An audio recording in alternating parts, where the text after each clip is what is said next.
नमस्कार दोस्तों, स्वागत है आपका 10 जून 2023 दैनिक समसामयिकी में, जिसमें चर्चा करेंगे रोज की तरह करंट अफेयर से जुड़े 10 महत्वपूर्ण सवाल जो आपकी प्रतियोगी परीक्षाओं के लिए काफी महत्वपूर्ण होने वाले हैं।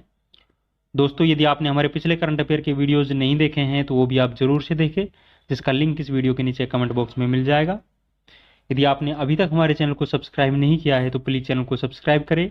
यदि आपको वीडियो पसंद आता है तो वीडियो को लाइक भी करें और अपने दोस्तों के साथ में जरूर से शेयर करें। तो बिना किसी देरी के स्टार्ट करते हैं आज का पहला क्वेश्चन है, हाल ही में किस देश की पनडुब्बी निर्माता थिसेन ग्रुप मरीन सिस्टम से पनडुब्बी निर्माण के लिए 43,000 करोड़ का समझौता किया गया है? तो जर्मनी देश की जो कंपनी है थिसेन मरीन सिस्टम, इसके साथ में है जो समझौता किया गया है। समझौता है जो भारत स्थित मंझगांव डॉकयार्ड लिमिटेड है, इसके द्वारा ये समझौता किया गया है। इसके तहत है जो प्रोजेक्ट 70 है, इस प्रोजेक्ट के तहत है जो पनडुब्बियों का निर्माण है ये किया जाएगा, तो ये आपको ध्यान रखना है। और वर्तमान में भारत में 16 पनडुब्बी है और हिंद महासागर को कवर करने के लिए 24 पनडुब्बियों की आवश्यकता है, इसलिए पनडुब्बी निर्माण के लिए ये समझौता किया गया है।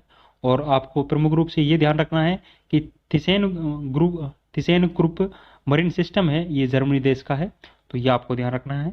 और 43,000 करोड़ रुपए का ये समझौता है। कुछ इंपॉर्टेंट पॉइंट्स और ध्यान रखेंगे। वंदे भारत एक्सप्रेस निर्माण के लिए समझौता किया गया है। तो वंदे भारत एक्सप्रेस जो ट्रेन है, इसके निर्माण के लिए फ्रांस की जो कंपनी है अल्स्टॉम, इसके साथ में समझौता किया गया है। जो वंदे भारत एक्सप्रेस ट्रेन है उसके स्लीपर कोच है जो अब एल्युमिनियम के बनाए जाएंगे। तो इस प्रकार का जो समझौता है वो फ्रांस की एल्स्टॉम कंपनी के साथ में किया गया है, तो ये आपको ध्यान रखना है। वर्णास्त्र है जो हैवी वेट टारपीडो है, तो ये आपको ध्यान रखना है। आईएनएस विक्रांत को हाल ही में लॉन्च किया गया था, इसको कोच्चि से लॉन्च किया गया है और ये भारत का पहला स्वदेशी विमानवाहक पोत है, तो आईएनएस विक्रांत के बारे में आपको ध्यान रखना है। प्रोजेक्ट 75 के तहत 6 पनडुब्बियों का निर्माण किया गया है। ये फ्रांस के सहयोग से इन 6 पनडुब्बियों का निर्माण किया जा रहा है, तो ये सारे पॉइंट्स आपको ध्यान रखना है। दोस्तों, आगे बढ़ने से पहले मैं आपको बता दूं, इन सभी 10 क्वेश्चंस की जो पीडीएफ है वो हमारे टेलीग्राम चैनल जीने स्टॉक पर मिल जाएगी, जिसका लिंक इस वीडियो के नीचे कमेंट बॉक्स में दिया हुआ है। वहां जाकर आप ये पीडीएफ निःशुल्क डाउनलोड कर सकते हो। दोस्तों, यदि आपको वीडियो पसंद आ रहा है तो प्लीज़ वीडियो को लाइक करें, और यदि आपने अभी तक हमारे चैनल को सब्सक्राइब नहीं किया है तो प्लीज़ चैनल को सब्सक्राइब भी करें। नेक्स्ट क्वेश्चन देखेंगे। हाल ही में संयुक्त राज्य अमेरिका ने 21वीं सदी में आर्थिक सहयोग के लिए अटलांटिक डिक्लेरेशन एक्शन प्लान किसके साथ किया है? तो हाल ही में संयुक्त राज्य अमेरिका के द्वारा 21वीं सदी का पहला अटलांटिक डिक्लेरेशन एक्शन प्लान है, ये यूनाइटेड किंगडम के साथ में किया है, तो ये आपको ध्यान रखना है। तो ये 21वीं सदी का पहला है, इससे पहले भी इनके साथ में समझौता हो चुका है, लेकिन ये 21वीं सदी का पहला है, तो ये आपको ध्यान रखना है। इसका प्रमुख उद्देश्य है जो स्वच्छ ऊर्जा को बढ़ावा देना, 5G और 6G सेवा है और आर्टिफिशियल इंटेलिजेंस है, इनको बढ़ावा देना इसका प्रमुख उद्देश्य है, तो ये आपको ध्यान रखना है। कुछ इंपॉर्टेंट पॉइंट्स और ध्यान रखेंगे। इब्राहिम समझौता है जो लास्ट ईयर हुआ था, ये इजराइल और यूएई के मध्य में समझौता हुआ था और इसकी मध्यस्थता है जो यूएसए देश के द्वारा की गई थी, तो ये आपको ध्यान रखना है। ब्रिटेन वुड्स सम्मेलन है जो 1944 में होता है, इसके तहत आईएमएफ और वर्ल्ड बैंक की स्थापना की जाती है। आईएमएफ और वर्ल्ड बैंक को जुड़वा बहन के नाम से भी हम जानते हैं, तो ये भी आपको ध्यान रखना है। पीटर्सबर्ग घोषणा पत्र है, ये 29 जुलाई 2010 को हुआ था। 29 जुलाई को हम टाइगर डे के रूप में सेलिब्रेट करते हैं और इसके तहत जो टाइगरों की संख्या है इसको दुगना करने का लक्ष्य रखा गया था, तो ये आपको ध्यान रखना है कि ये 29 जुलाई 2017 को पीटर्सबर्ग घोषणा पत्र है जो आयोजन होता है, तो ये आपको ध्यान रखना है। भारत में 5G सेवा है, इसकी शुरुआत है जो 10 अक्टूबर 2022 से होती है और भारत के 13 शहरों से 5G सेवा की शुरुआत की गई थी। तो सारे इंपॉर्टेंट पॉइंट्स आपको ध्यान रखने हैं, आपकी परीक्षाओं की दृष्टि से ये काफ़ी इंपॉर्टेंट है। नेक्स्ट क्वेश्चन देखेंगे। हाल ही में भारत फ्रांस यूएई का पहला समुद्री साझेदारी अभ्यास कहाँ प्रारंभ हुआ है? तो भारत फ्रांस और यूएई का ये पहला समुद्री साझेदारी अभ्यास है, ये ओमान की खाड़ी में प्रारंभ हुआ है हाल ही में। भारत की तरफ से इसमें आईएनएस तरकस है वो भाग ले रहा है, भारत का राफेल भी इसमें भाग लेगा, तो ये भी आपको ध्यान रखना है। तो ये आपको भारत, फ्रांस और यूएई इन 3 देशों के मध्य में पहला समुद्री साझेदारी अभ्यास है, तो ये आपको प्रमुख रूप से ध्यान रखना है। कुछ इंपॉर्टेंट पॉइंट्स और ध्यान रखेंगे। फ्रेंजेक्स अभ्यास है, ये भारत और फ्रांस के मध्य में आयोजित होता है। बाब उल मंदेव जो संधि है, ये लाल सागर और अदन की खाड़ी को जोड़ती है, तो ये आपको ध्यान रखना है। बाब उल मंदेव है, इसको आंसुआ के द्वार के नाम से हम जानते हैं, तो ये भी आपको ध्यान रखना है।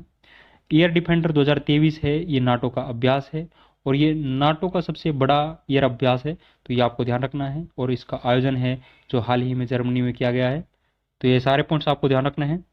साइक्लोन अभ्यास है जो भारत और मिस्र के मध्य में आयोजित होता है, भारत और मिस्र के मध्य में ये पहला युद्ध अभ्यास है, तो ये भी आपको ध्यान रखना है। काजिंद अभ्यास के बारे में बात करें तो ये भारत और कजाकिस्तान के मध्य में आयोजित होता है, तो ये सारे युद्ध अभ्यास आपको ध्यान रखने हैं, आपकी परीक्षाओं की दृष्टि से ये काफ़ी इंपॉर्टेंट है।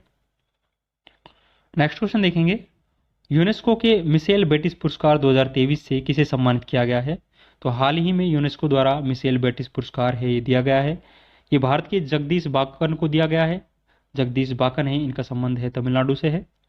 इनको मन्नार जो राष्ट्रीय उद्यान है इसके संरक्षण के लिए इसको ये पुरस्कार दिया गया है, और ये जो पुरस्कार है ये द्विवार्षिक पुरस्कार है, तो ये भी आपको ध्यान रखना है।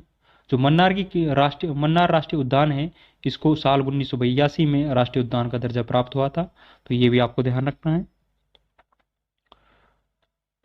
कुछ इंपॉर्टेंट पॉइंट्स और ध्यान रखेंगे। व्यास सम्मान है जो हाल ही में ज्ञान चतुर्वेदी को उनके उपन्यास है जो पागल खाने के लिए दिया गया है, तो ये आपको ध्यान रखना है। सरस्वती सम्मान है ये शिवशंकरी को दिया गया है, उनके उपन्यास सूर्यवंशम के लिए दिया गया है। पूर्णिमा देवी वर्मन है, इसको champion of the earth award है जो दिया गया है, ये आपको ध्यान रखना है। प्रित्जकर पुरस्कार है ये चिपरफील्ड को दिया गया है, प्रित्जकर है ये वास्तुकला के क्षेत्र में दिया जाता है, तो ये आपको ध्यान रखना है। और हाल ही में पुलित्जर पुरस्कार है ये पत्रकारिता के क्षेत्र में दिया जाता है, और द न्यूयॉर्क टाइम है इनको पुलित्जर पुरस्कार है ये दिया गया है, तो ये सारे इंपॉर्टेंट पॉइंट्स आपको ध्यान रखना है। नेक्स्ट क्वेश्चन देखेंगे, हाल ही में संयुक्त राष्ट्र सुरक्षा परिषद के अस्थायी सदस्य के रूप में कौन सा देश चुना गया है? तो हाल ही में यूएनएससी मतलब संयुक्त राष्ट्र सुरक्षा परिषद के अस्थायी सदस्य के रूप में 5 देश चुने गए हैं। इन 5 देशों को 2 साल के लिए संयुक्त राष्ट्र सुरक्षा परिषद में स्थायी सदस्य के तौर पर चुना गया है। ये 5 देश है जो अल्जीरिया, गुआना, कोरिया गणराज्य, स्लोवानिया और सियरा लियोन है। ये 5 देश को संयुक्त राष्ट्र सुरक्षा परिषद के अस्थायी सदस्य के रूप में चुना गया है, तो ये भी आपको ध्यान रखना है। संयुक्त राष्ट्र सुरक्षा परिषद के बारे में बात करें तो इसे विश्व की पुलिस के नाम से हम जानते हैं। इसमें टोटल 15 सदस्य देश होते हैं, जिनमें 5 तो स्थायी सदस्य होते हैं, जबकि 10 है जो अस्थायी सदस्य देश होते हैं। 5 जो स्थायी सदस्य देश होते हैं उन्हें वीटो की जो शक्ति है, वीटो पावर है, ये प्रदान की गई है। इनमें 5 जो सदस्य देश है वो USA, UK, United kingdom, France, China और रसिया, ये 5 देश शामिल है। इन 5 देशों को वीटो शक्ति है जो प्रदान की गई है, तो ये आपको ध्यान रखना है। और जो 10 अस्थायी सदस्य देश होते हैं इनको प्रत्येक 2 साल के लिए 2 साल बाद है ये 2 साल के लिए इनको चुना जाता है, और प्रत्येक 2 साल के बाद फिर नेक्स्ट देशों को चुना जाता है, तो ये आपको ध्यान रखना है। कुछ इंपॉर्टेंट पॉइंट्स और ध्यान रखेंगे। नाटो का हाल ही में नवीनतम देश है ये फिनलैंड बना है, जो कि 31वां देश बना है। आसियान का नवीनतम देश है ये तिमोर लेस्ते बना है, जो कि 11वां आसियान का नवीनतम देश बना है, तो यह आपको ध्यान रखना है। यूएनओ का नवीनतम देश है ये दक्षिणी सूडान बना है, जो कि 193वां देश है जो यूएनओ का हाल ही में बना है। आईएमएफ का नवीनतम सदस्य देश है ये अंडोरा बना है, 190वां बना है। यूरो को अपनाने वाला नवीनतम देश है जो क्रोएशिया है, जो कि 20वां देश है जो यूरो को अपनाने वाला है। यूरोपीय यूनियन की मुद्रा है जो यूरो है, और इसको अपनाने वाला 20वां देश है जो क्रोएशिया बना है, तो ये सारे इंपॉर्टेंट पॉइंट्स आपको ध्यान रखना है। नेक्स्ट क्वेश्चन देखेंगे, हाल ही में royal society of literature London का क्रिस्टोफर ब्लेड पुरस्कार 2023 किसे प्रदान किया गया है? तो हाल ही में रॉयल सोसाइटी के द्वारा लिटरेचर लंदन का क्रिस्टोफर ब्लेड पुरस्कार है ये पैटरसन जोसेफ को प्रदान किया गया है। इनके उपन्यास द सीक्रेट डायरीज के लिए ये पुरस्कार है इनको प्रदान किया गया है। फर्स्ट टाइम इस पुरस्कार को साल 2019 में प्रदान किया जाता है, तो ये आपको ध्यान रखना है। और ये पुरस्कार है जो रॉयल सोसाइटी के द्वारा दिया जाता है, और लिटरेचर के क्षेत्र में ये पुरस्कार है दिया जाता है, तो ये सारे पॉइंट्स आपको ध्यान रखना है। कुछ इंपॉर्टेंट पॉइंट्स और ध्यान रखेंगे। हाल ही में साहित्य अकादमी पुरस्कार हिंदी का जो साहित्य अकादमी पुरस्कार है ये बद्री नारायण को दिया गया है। उनका जो उपन्यास है जो तुमड़ी के शब्द के लिए इनको ये पुरस्कार है दिया गया है, तो ये आपको ध्यान रखना है। अंतर्राष्ट्रीय बुकर पुरस्कार है ये जॉर्जिया गोस्पिडोनोव को दिया गया है, तो ये आपको ध्यान रखना है। इससे पहले ये पुरस्कार है जो गीतांजलि श्री को दिया गया था, जो कि भारतीय थी, तो ये भी आपको ध्यान रखना है। पद्म विभूषण 2023 से 6 लोगों को सम्मानित किया गया है, जिनमें मुलायम सिंह यादव, बालकृष्ण दोषी, जाकिर खान, दिलीप महानोविस, टी.एस. कृष्ण और श्रीनिवास है। इन 6 को पद्म विभूषण 2023 से सम्मानित किया गया है, तो ये भी आपको ध्यान रखना है। ऑस्कर अवार्ड है, ये 25वें क्रम का है, जिन्हें हाल ही में प्रदान किया गया है। भारत को 2 ऑस्कर अवार्ड है, ये प्रदान किया गया है। एक तो आर सॉन्ग के लिए और एक शॉर्ट डॉक्यूमेंट्री फिल्म के लिए, ये 2 पुरस्कार है भारत को दिए गए हैं, तो ये भी आपको ध्यान रखना है। नेक्स्ट क्वेश्चन देखेंगे। आरबीआई की वार्षिक रिपोर्ट 2022-23 के अनुसार पिछले वित्त वर्ष में कितना एफडीआई निवेश प्राप्त हुआ है? तो हाल ही में आरबीआई के द्वारा वार्षिक रिपोर्ट है जो 2022-23 की पेश की गई है। इसमें पिछले वित्त वर्ष में जो एफडीआई है वो 46 मिलियन यूएस डॉलर है जो प्राप्त हुआ है, जो कि लास्ट ईयर जो 2021-22 का वित्त वर्ष था उसकी तुलना में बहुत ही कम है जो एफडीआई है प्राप्त हुआ है। जबकि लास्ट ईयर 2021-22 की बात करें तो उसमें 58 बिलियन यूएस डॉलर है जो एफडीआई प्राप्त हुआ था, तो ये आपको ध्यान रखना है। इस 58 बिलियन डॉलर की अपेक्षा इस वर्ष जो 2022-23 में एफडीआई प्राप्त हुआ है वो बहुत कम है, जो कि 46 बिलियन यूएस डॉलर ही प्राप्त हुआ है, तो ये आपको ध्यान रखना है। और सर्वाधिक एफडीआई प्राप्त करने वाले देश के बारे में बात करें तो भारत है जो सर्वाधिक एफडीआई है वो सिंगापुर, मॉरिशस और यूएस देश से प्राप्त करता है, तो ये भी आपको ध्यान रखना है। कुछ इंपॉर्टेंट पॉइंट्स और ध्यान रखेंगे। ग्लोबल इकोनॉमिक आउटलुक रिपोर्ट है, ये आईएमएफ के द्वारा जारी की जाती है, तो ये आपको ध्यान रखना है। ग्लोबल जेंडर गैप इंडेक्स है, ये डब्ल्यूईएफ के द्वारा जारी किया जाता है, और भारत की रैंक के बारे में बात करें तो 135वीं भारत की रैंक है इसमें। मानव विकास रिपोर्ट है, ये यूएनडीपी के द्वारा जारी की जाती है। वर्ल्ड प्रेस फ्रीडम इंडेक्स के बारे में बात करें तो भारत की रैंक है जो 161वीं है, और इसे रिपोर्टर्स विदाउट बॉर्डर के द्वारा जारी किया जाता है। लॉजिस्टिक परफॉर्मेंस इंडेक्स है, ये वर्ल्ड बैंक के द्वारा जारी किया जाता है, और भारत की रैंक है जो 38वीं है, तो ये भी आपको ध्यान रखना है। नेक्स्ट क्वेश्चन देखेंगे। होमो नलेदी, जिन्होंने 3 लाख साल पुरानी गुफा में रहने और अपनी संस्कृति का निर्माण किया था, हाल ही में इनके अवशेष है ये कहाँ से प्राप्त हुए हैं? तो हाल ही में इनके जो अवशेष है ये दक्षिण अफ्रीका देश से प्राप्त हुए हैं। ये 3 लाख साल पुराने अवशेष हैं, तो ये आपको ध्यान रखना है। सॉरी, कुछ इंपॉर्टेंट पॉइंट्स और ध्यान रखेंगे। मोहनजोदड़ो का अर्थ क्या होता है? तो मोहनजोदड़ो का अर्थ है जो मृतकों का टीला है, जो मोहनजोदड़ो का अर्थ होता है। जीवाश्म का अध्ययन क्या कहलाता है? तो पैलेंटोलॉजी है, ये जीवाश्म का अध्ययन कहलाता है। जुते हुए खेत के प्रमाण है, ये कालीबंगा हनुमानगढ़ राजस्थान से जुते हुए खेत के प्रमाण मिलते हैं।